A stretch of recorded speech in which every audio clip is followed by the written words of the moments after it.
রাধে রাধে। জয় শ্রীকৃষ্ণ, জয় শঙ্কর। বন্ধুরা, চললাম উত্তর গুয়াহাটির চন্দ্রভারতী পাহাড়ে অবস্থিত দোলগোবিন্দ মন্দিরে। প্রায় ১৫০ বছরেরও পুরনো এই মন্দিরকে ঘিরে আছে এক রহস্যময় গল্প। ইংরেজ শাসনের সময় বর্তমান আসামের রঙিয়া শহরের সীমায় অবস্থিত জাকারিয়া গ্রামের কাছে সন্ধ্যাঝাড় নামে একটি জঙ্গল ছিল। সেই জাকারিয়া গ্রামে একটি ব্রাহ্মণের বাড়িতে ছিল কপিলা গাই। সেই কপিলা গাই রোজ শেষ রাতে বাঁধন খুলে সন্ধ্যাঝাড় অরণ্যে একটি গাছের নিচে দুধ অভিষেক করে আসতো। তৎকালীন ইংরেজ সময়ে মন্দিরের দেখাশোনার জন্য আসামের অভিজাত্য পরিবারের যিনি দায়িত্বে ছিলেন তিনি এই বিষয়ে জানতে পারেন এবং ওই স্থানে খনন কার্য শুরু করেন। খনন কার্যে সেই স্থানে পাওয়া গেল একটি সুন্দর কৃষ্ণ বিগ্রহ।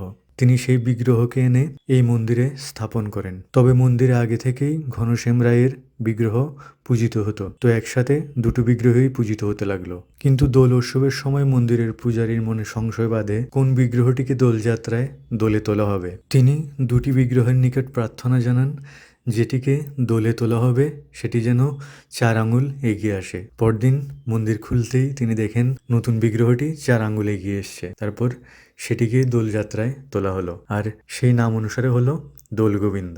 গুয়াহাটি এলে একবার নিশ্চয়ই দর্শন করে যেও দোলগোবিন্দ মন্দির। তবে এই মন্দিরে সূর্যাস্তের আগে আসার চেষ্টা করো, কারণ সূর্যাস্তের পর এই মন্দির বন্ধ হয়ে যায়।